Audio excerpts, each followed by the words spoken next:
Hi, everyone. We are right at the half-hour mark, so we're going to go ahead and get started, though we know some folks are likely to be continuing to trickle in. Welcome to Beck Institute Center for Recovery-Oriented Cognitive Therapy's second webinar in our series on flourishing in the time of prescribed social distancing. Our focus today is going to be how to bring purpose into every day. I'm Dr. Ellen Inverso, and along with my colleague, Dr. Paul Grant, we are the directors of the Beck Institute Center for Recovery-Oriented Cognitive Therapy, and we are just so glad that you're joining us today for this. If you joined us for our webinar last week or got to see it online on Creative Connection, welcome back.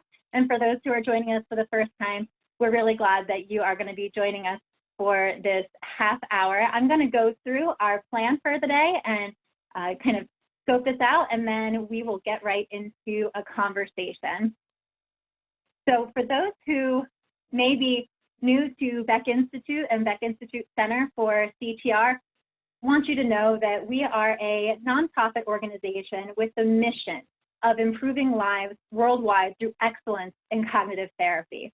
And our mission through this series is to try and bring a little bit of hope and connection to this experience that we're all going through worldwide with the COVID-19 crisis. And our mission specifically for today is that by the end of this, we hope that you have something to take away that can infuse a little bit of hope and action steps toward living with purpose throughout these days. Here's what we're going to be going through to accomplish that. Paul's going to talk about how lived purpose is really good for us. What are the ways that this can impact our physical and mental health? We're also going to be talking about the concept of aspirations, which are really just big hopes, desires, and kind of life strivings, and how that's going to guide our experience of purpose. We're going to talk a bit about the cognitive model, which is all about our thoughts about ourselves, other people, and the future, and how that comes together to both help us propel forward toward the things that are really important to us, and also can help us navigate things when we feel a little stuck. And we're going to discuss some really practical ways that we can live purpose every day, even during this time. I think it's really important that we focus on what we can do today, because it's really a very common belief that can come up in times where we're told to kind of stay to ourselves, or in times where the things that we had hoped to do have been canceled, job interviews, school classes, things are really kind of uncertain and not happening. And it's really easy to develop these beliefs around, well, what's the point of doing anything now? Because I don't know what I can do. In fact, nothing's going to get me closer right now. Everything's on hold. Or similarly, it's really easy to have the idea that I have to wait until all this is over to have a sense of purpose and meaning in my day-to-day life. And we're here today to talk about how we think that that can really actually help us get through this really challenging time. And we want to hear from you. So you'll see there's a question and answer box. We want to know the ways in which you're living your values and bringing purpose into your day, so we can help each other and see what questions you might have about how we can do this. Really quickly, so I mentioned we're the Center for Recovery-Oriented Cognitive Therapy, or CTR, and just so you know, CTR is an approach that was really developed to help people get the things that they really want in life and see themselves the way that they really want to, and have others see them in that way as well. It focuses on really strengthening and enhancing our positive strengths and our beliefs about self, and also figuring out the things that maybe get in our way so that we can push forward and achieve what we really care about. And the concept that we're talking about today is the anchor point for CTR. It is the one of the most important ideas. So, light housekeeping. Join us in the conversation using your question and answer box. Feel free to submit things throughout. You don't have to wait. If you have any questions about technology, those are going to be answered privately, and any questions or comments that we don't have a chance to reply to live in this short time, we're going to send you a written response to all of the registrants for this at the end of the webinar. So you know this isn't guided by slides. I'm going to turn the slides off now and turn the conversation over to Dr. Paul Grant, who is the developer of recovery-oriented cognitive therapy. Hi, good afternoon or good morning, depending on where you are. I wanted to just put a bit of a frame on what we're going to talk about today. And I thought a pretty good place to start would be, Viktor Frankl.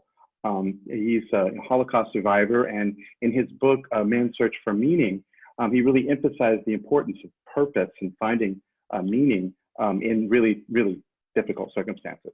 And I think what Ellen had just said about how when you lost a lot and things aren't going the way that you want them to go, those are times when you could really say to yourself, why should I even try doing anything? It's not worth it. It's not going to work the way I want it to. Maybe I'll do it tomorrow. Maybe I'll do it next week. And that can kind of create a maelstrom of really dysphoria and, just kind of disengaging from things, which we're trying to counter. So purpose is a reason to get up in the morning. Purpose is a lot of what makes life worth living. And purpose is even something that makes the tough stuff a little easier to push through. And it turns out that our good friends in public health have also been studying purpose as a participant in health. I had discovered that it is quite good for us. And people who don't have a sense of purpose have all of the health problems, that get sick earlier, that kind of thing. So it turns out to be good for us too. It's good for our physical and mental health. But it's also an abstract concept. How do you find purpose, especially in times like these when you might really need them? So what I'd like to focus on is aspirations, because this is one way you can find it. And we think of aspirations as being really big life targets, things like being a good parent, becoming a nurse, starting a 501c3 or some kind of charity organization, becoming a comedian, any of these kinds of things. They're really big things, and they tap into really your sense of potential. And they differ from goals. Goals have different scope, but a lot of times goals can be really small. Things like eating greens once a week, showering once every 2 weeks during COVID, or eating greens once every fortnight. So aspirations are bigger things. And the link between aspirations and purpose really comes through the meaning. What is the best part about becoming a nurse? What is the best part about becoming a comedian, right? Is it that you're helping people? Is it that you're making the world a better place? Is it that you, like in a comedian's case, that you're actually making people laugh, you're easing their everyday existence, they appreciate you, all these kinds of things. These are the meanings, and the meanings are really the key for what we're looking for. And Beck's cognitive model is really helpful for us in this sense, because we're looking at what does it say about you that you were able to make the people laugh, or what does it say about you that you became a nurse and were able to help people. So you're a good person, you're a helping person, you're somebody who's making a difference. The future can look like it's a good thing for you. So the great thing about these meanings is that they can be linked up to things you can do right now. So what's the sort of thing that you could do today that might help people if that turns out to be the passionate source for you, or ways in which you can sort of make people's days better, any of these kinds of things. So you take the meaning and then try to find the kinds of things in your everyday life. At the end of the day, it's the royal road to purpose, is through these meanings. One thing I wanted to say is, another thing that we might talk about a little bit later is that if you can tap into the feeling of what it's like to do that thing that really is meaningful to you, that brings you purpose, when are other times you've felt that feeling? And that might lead you to other kinds of things that you can do. At the end of the day, I said connection and purpose come together in what we're going to talk about today, because for most people, the purpose happens with other people. So you get the connection and you get the purpose together. And noticing that meaning when you're experiencing it is key to really making it powerful. So I'm going to turn it back over to Ellen, and she's going to think creatively about how do you do it in a time like this time when you're supposed to be physically distant. Thanks, Paul. So what I want to do is break this down into some really practical steps, things that we can do to identify what are our values in the first place, and then think about how we can understand that, create something really tangible that we can refer back to, especially in times where it feels like, what's the point? And then we are going to talk about how to notice that. So first step is going to be all about identifying what are our aspirations and values in the first place. And there's a few ways that you can do that. I would invite you to think about, what do you like at your best? What are the things that you enjoy doing? What gives you a great sense of pleasure or just makes you feel like your best self? And then take another step, which is to say, what's the best part about that? What is it about this particular activity or experience that makes me feel like my best self? It's as Paul was just describing. Is it because I'm doing something that really is a way to contribute to my community? Is it something that helps me feel really accomplished? Think about it, and you can invite, if you're someone who's working with individuals in a mental health setting, you can invite them to think about the same thing. What's the best part of the things that they enjoy? And also inviting them to think about, how do I want to see myself? How do they want to see themselves? And how do you want other people to see you? And that's where we get into the level of belief. And so I'm going to use myself as an example, and I'll use that throughout, and then I invite you to share things with me as well. So the example is, one of my values is that I love to bring people together.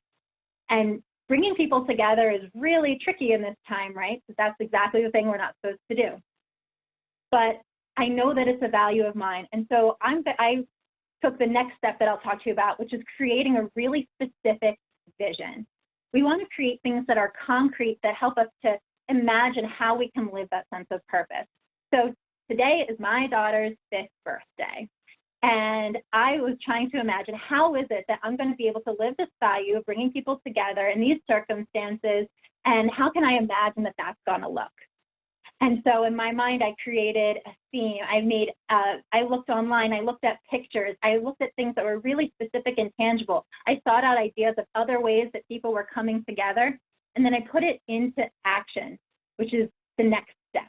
I put it into action by inviting the people that we care about to send in messages to her, to send us videos, friends and family.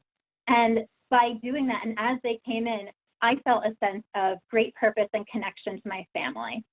So that's just one example of how that can come together. So you notice, you identify what your values are. Another way you can do it, by the way, is think about something like, what's on your bucket list? What are the things you hope to really accomplish at the end of the day? And how is that going to feel, what that's going to feel like, and really enliven it and enrich it. That's our first step. As we're creating the kind of concrete image of what that looks like, that can happen a few ways, and this can happen across settings. So one of those is you can create a really vivid mental picture using all of your senses to imagine, where would I be? What do I want to have? What is that going to look like? What's it going to feel like? Who will I want to be with? And I can just reference that every time I wake up and before I go to bed.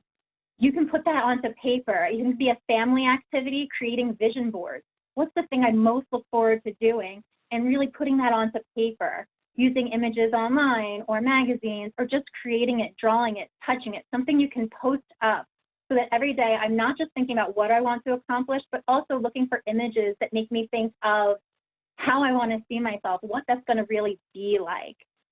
And then you're going to turn that into action.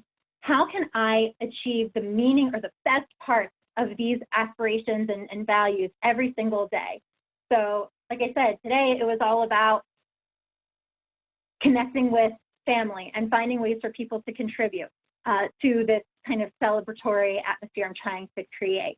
But we've heard of other examples as well. If one of your values is to help other people, we've heard of folks who have written letters to others, made it a point that in my day-to-day, I'm going to write a letter to somebody who is in the nursing home. I'm going to write a letter to someone I haven't been able to connect with in a while. I'm going to let people know that they care about me. So I'm going to reach out. Maybe I'm going to order groceries for my neighbor. Maybe that's a way that I turn my values and my desires for my life and the way I want to see myself into concerted action. Another important piece of this is going to be to share your values and your desires for the future with other people, because then we can have a conversation about what is it that we did today that got us just a little bit closer, whether it's to going back to school or whether it's to just feeling like I've done something to feel accomplished. It can be at the tangible level or at the belief level. And then the final step is about noticing it. Let's create something that we can notice and that the others we're working with can notice the success we're having each day. Maybe it's at the end of every day, I sit down and I think, what is something that I did today that made me feel really connected to my community? What's something I did today that made me feel really like a helpful person? And keeping track of that and seeing how that's going to get me closer to those grander aspirations that Paul was talking about. Some ways that people do that is to use a good visual cue. Maybe I made a schedule or a calendar where I write out my plan and then I mark it off every time I do it. Those are some really tangible ways that we can see that we're living this purpose every day. And if you've shared it with other people, asking them, what's something you did today to live your values? What's something that you did today to make meaning in your life? And, you know, share those ideas with each other. Paul, is there anything you want to make sure that you are adding to our ideas? No, that sounds good. Maybe you can apply it. Some people have asked questions about how to apply it to clients. So it might be good to give some examples of that. Yeah, absolutely. We can definitely do that. And I saw someone ask also about children and adolescents. So I think that it's very easy for individuals, like I said at the opening, to get caught up in the, well, I have to wait now for everything to happen. And so I think creating this very vivid image with people, and this is something, if you're doing teletherapy, you can do this over the phone. If you're just working in your own, you know, living in your own household with your own families, you can do over dinner, is to really, really elaborate on the things that you're most hoping for and looking forward to. I have an individual who I've worked with for a really long time who has this amazing aspiration of going back to school and becoming a nurse. And right now, there are holds on admissions to programs. There's holds on attending any classes or doing some of the preparatory work and vocational prep work to getting there. But that doesn't mean we have to stop everything. And so we've done a couple different things. One is we created a really vivid image about what the best part's going to be about being a nurse, that it's going to be about giving back to other people. That's a value we can try and find something to do with today. It's about being able to give people hope that they can overcome challenges. Is there a way that she can, you know, give advice or come up with different ways for people to feel just a little bit happier in their day by creating artwork? There's small ways that she could build into her schedule, which she's done every day, something that meets that very meaning that she's looking for in the long term. But then the noticing part comes in around saying, you know what have I done today that has gotten me a little bit closer to this ultimate aspiration? And that's where she kind of marks off what she did, takes accounting of it. And one of the things that we see is that for some folks who especially have a tendency to withdraw during these times, if you create this vivid image together and break it down into practical day-to-day steps, this can really help to inspire, ignite a little motivation, a little bit of energy, some things that gives us a reason to get out of bed when it seems like there's not much else going on, as Paul mentioned. So I think that's one specific example. I have to say, we have seen this work in incredibly low resource and very highly restrictive environments as well, inpatient units and forensic settings. Even if you don't have the materials or the resources to create a very tangible plan or schedule or vision board, use those senses, create as vivid of an image as you can, and then work with people to identify what are the key times I want to remember my purpose. Is it when I first wake up and right before I go to bed? Is it when it's the middle of the day and I find myself just thinking, there's nothing I can do right now, everything's a mess? Whenever it might be, those are things that we can work with people around testing out and seeing if focusing on their recovery images gets them over the hump of that risk of kind of more withdrawal from action.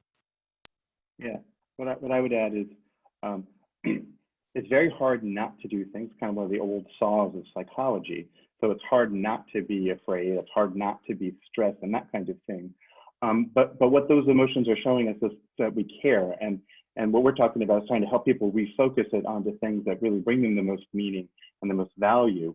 And that's one of the best things we can do in this time. It gives you a sense of control for this very uncontrollable situation. And if you happen to be somebody who lost somebody in this, you can use some of the meaning there of that relationship to try to do something good to continue their meaning. So there's a lot of things to do. That's the reason we're focusing on purpose, because we think that's a particularly powerful thing for people, especially in such trying times. Yeah. So I was taking a look at some of the great comments and questions that you all have been sending in, and I think that many of these we're going to be able to give you some good resources for in our follow-up email. So people asking for even more activities lists, and our webinar last week covered so much of that. We're going to send you those materials just so you guys know. And I'm seeing a lot of questions around how there had been senses of purpose in our life through maybe work, maybe school, and a lot of that purpose is, even if it's not entirely off the table, it looks very different right now. And so the question that I have here, I'm going to hit answer live, is the idea to look at recreating these values and beliefs in other parts of our lives. I would say, yeah, we want to try and do that. And that's why those early suggestions I made about thinking about why it is that you enjoy those particular activities. Why might it be that what is it I value about work? What is it about taking care of my parents that I really cared about? What is it, whatever it was that we feel like we're missing in terms of purpose right now, we can take some time to reflect on that and think, what was it about that? And those are the parts we want to infuse into our day. And it may look different, and we may have to be really creative and think about how that can look. So I do think that it is part of the idea. I really do. Someone asked for other tips for understanding our values. So I'm just going to go into that for another moment as well. So I'll hit for live for that. I think that some of the ways that we can do it, as I said, evaluating the best part is one. Imagining your bucket list and noticing the emotions that come up, noticing the feelings and the way that you, as you're imagining yourself doing it, almost like a guided type exercise. Actually, you know what? Here's what I'm going to do. Here's going to be my recommendation. If you have someone else you can do this with, this is even more powerful, but I think you could probably do it on your own as well. You ask a partner or an individual or your family member, whomever, what's on your bucket list, and ask them the following questions. What would be the best part about that? Take me through, paint me a picture of what that would look like. And that can be, again, what you'd be doing, who you'd be with.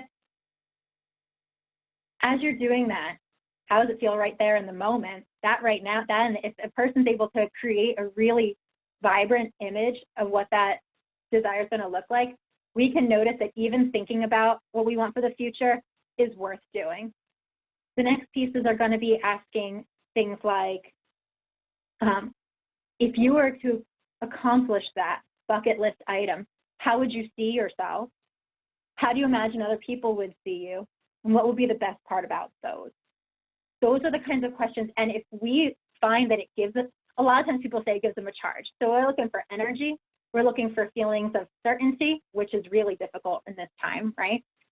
And those are going to be your cues for where those values are. And those are going to be your cues for, okay, maybe I can't go on that amazing trip right now, for example, but what's some way that I can feel connected, if that's the most important part of it. So that's one kind of set of questions and strategies you can use, and I hope that that's something you can try and that's helpful. Anything you would add, Paul? I think that's great. I wanted to maybe draw everyone's attention to, here's an interesting book if you're interested in some of the ideas, called The Rabbit Effect by Kelly Harding from Columbia. And it's a good introduction to the ways in which connection and purpose and empowerment, which we'll talk about in a couple of weeks, are very good for you, and then some nice ways to think about how to do it. What we've added is the meaning part, really making sure that we focus on the meaning and getting that every day. Yeah, I think that's right.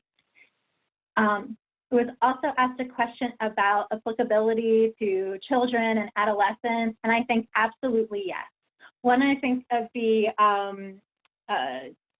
the challenges that sometimes come up when we ask young people about their future, we think, what do you want to be when you grow up? What's that want to look like? And from a child development perspective, those things are changing, right? They evolve over time and with experiences. But one of the things that we found in our work is that even if the long-range target changes or adjusts over time, the meanings underneath tend to be really solid and developed pretty early. I asked kids as young as 5, so if everything was how you wanted it to be, what would it look like? Another good question, by the way.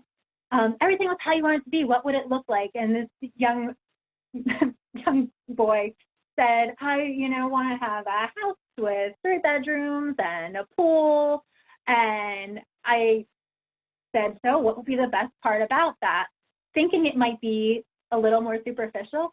And he says, I'd be a really great dad. That's an aspiration, that's a value, that's something you're always working toward. And so even young children, even adolescents can really develop that sense of purpose. And I think they actually have fun doing some of those activities that involve creative arts and creating things that remind them of their desires and their purpose. It brings just a bit of a reminder that not everything is lost right now, and it's something that can be done all together. So I wanted to make sure that I answered that. Being really attentive to time, I'm noticing that we've got just a couple minutes left, and I want to just say I appreciate there is a long list of questions coming in, so Paul and I are going to look forward to sitting together and responding to these questions that we didn't have an opportunity to answer. Paul, is there anything you'd like to say before I summarize this up?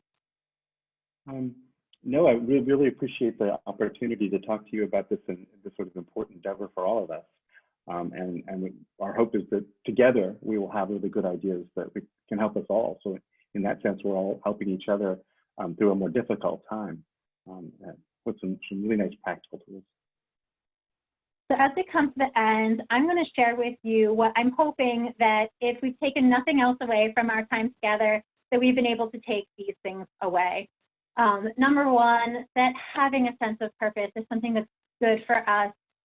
It's really an important thing to have, especially perhaps in times when things feel really uncertain or feel like they're at a standstill. The other thing we hope you'll take away is that aspirations are full of meaning. And there's a lot of positive beliefs about self, about other people, and about our future that we can take away from really exploring what those desires are.